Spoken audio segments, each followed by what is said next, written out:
arms. You want my arm? I do want your arm. Here you go.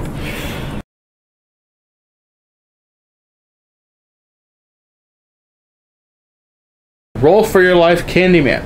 This is published by Smirk and Dagger Games for 2 to 4 players, 10 to 30 minutes, designed by Andy Jeremiah. Now, in this game, you'll notice on the table here we have these little gingerbread men. There's 2 legs, there are 2 arms, one of which is holding a candified weapon of some sort, and there's a head and a body. Now, the object of the game is to stay alive while you pick away at your opponent's gingerbread man as well. On your turn, you have 4 dice. And everyone is going to roll their dice at the same time when someone yells, go. And you're going to roll your dice, and you're going to try to get the same amount of matching symbols as you can. Once you do, hey, I rolled 2 hands, I'm going to put those aside, and I'm going to continue rolling these dice until I get 2 more hands. Once I get the 4 hands, which I just did right here miraculously in 2 throws, you reach across the table to this little candy cane right here, you hold it up, and you go, stop everyone! Everyone stops rolling their dice. And if you're playing with 2 players, you just look at your single opponent and go, give me your arm. Or, if you have anywhere between 2 to 4 players, you get to pick, 3 to 4 players, you get to pick which person you're going to choose the limb from. And at that point, everyone is going to roll their dice again once the person says go, until somebody's Candyman is officially gone. Now, you'll notice that I only said that there were mittens, feet, and little peppermint swirls. What are the peppermint swirls for? First off, the peppermint swirls are there to take the bodies and heads of the other gingerbread men, but only after you've taken the mittens and the legs from them as well. You can also roll 4 peppermints for a special treat, and you put the special treat on your body piece. When it comes to the point where you only have your head and your body left, but you have your special treat, and somebody rolls those peppermints to take your body from you, they take the special treat instead, and you have a little bit more survival going on for you. Once someone has officially cleared all the gingerbread men from the table, they've won. And that's pretty much how you play Roll for Your Life Candyman. So I first encountered Roll for Your Life Candyman at a special library game day that I host at my library once a month when Kurt Covert from Smirk and Laughter, Smirk and Dagger Games came down. Smirk and Dagger is actually located here in Connecticut, and he's probably our biggest publisher here in Connecticut, which is great. So this game was quite popular throughout the day, got a lot of play in, and when I finally got to sit down and try it, it was a 4-player game.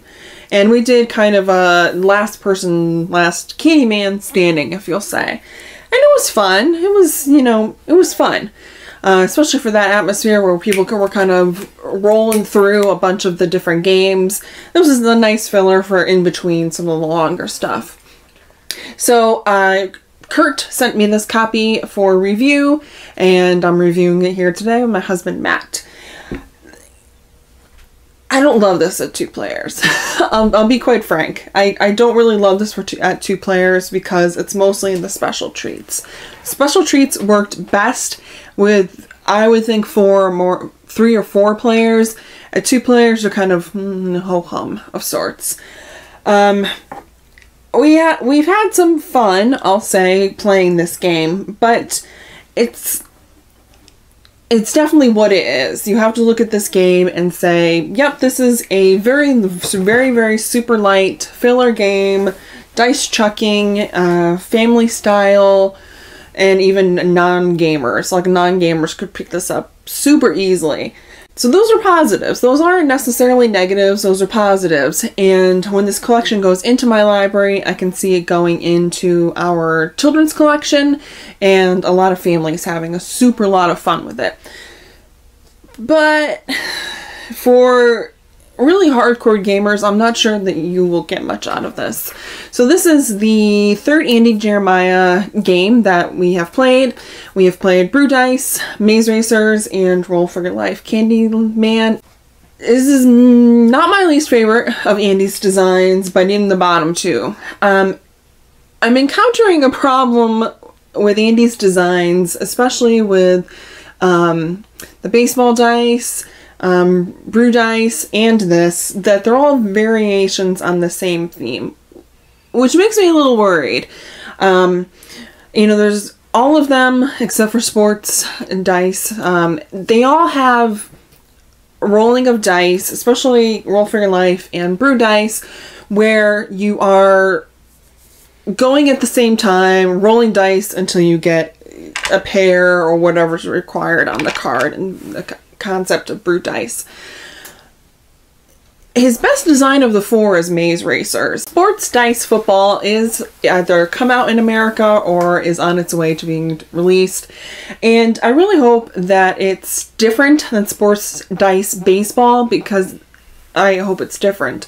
That it has less in common with the two, and that it's just not a pasted on theme. Oh, but Jen, we need to talk. Move. Move, Jen. We need to talk about this common problem that we're having in board gaming right now, which is designers hitting their stride and using the same mechanics over and over again. Now, I'm not talking about using the same theme. I'm talking about when designers use the same mechanics. You see this a lot in games by Matt Leacock, where you have flooding of diseases, or actual flooding, as in Forbidden Island. And then, after a certain amount of stuff hits, you flip the deck back on top of each other. You've got similarities in a lot of games, not only by designers, but by publishers as well. And you say, oh, this is a game by this company, this one must be somewhat similar. So I am getting a little concerned about that. And while I had fun on my initial play of Roll for Your Life Candyman, I did begin to see the issue Jen was talking about. And it made me think about something I think we need to talk about more in this hobby. Is, well, we're starting to kind of design the same games over and over again. Even some of the heavier games. To the point where you have a great design, and then you fix a lot of things, and instead of trying to do maybe another edition of that game, they just come out with a different game altogether. And they say, it's my masterwork because it fixed a lot of the problems in this game. So, just some food for thought there. I think we are starting to basically design the same game over and over again. And it's making it difficult for us to say, this game really stands out. What are your thoughts about that? Let me know in the comments below. Just thought I'd chime in there with that.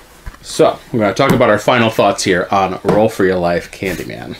So, would you recommend this game, Matt? I would recommend it to a certain type of audience. Okay. I think Smirk and Dagger does really well by creating games that regular people can get into. For example, they just came out with Tower of Madness, which is basically just Kerplunk with a Cthulhu theme. But if you have played Kerplunk and never have played a designer board game before, that's a great one to jump in with. Yeah. This one has that great speed dice rolling mechanic for people who've never been into designer gamings. And, of course, we're just hopping right off the holiday season, and, of course, this was perfectly themed for that. Yep. What about you? Would you recommend this? Yeah, that's kind of hard for me to say, because it does have that flavor to it where it's... I wouldn't necessarily, in my library, put this in the adult section. I would probably put it either in teen or in kids, the children's sections, because it's lacking a certain specialness to it, and it's lacking a certain oomph that I think for heavier, regular hardcore gamers, they're not going to have a lot of fun with this. I could see teenagers really liking this because it has that cutthroat back and forth where you're grabbing parts, off of someone's Candyman.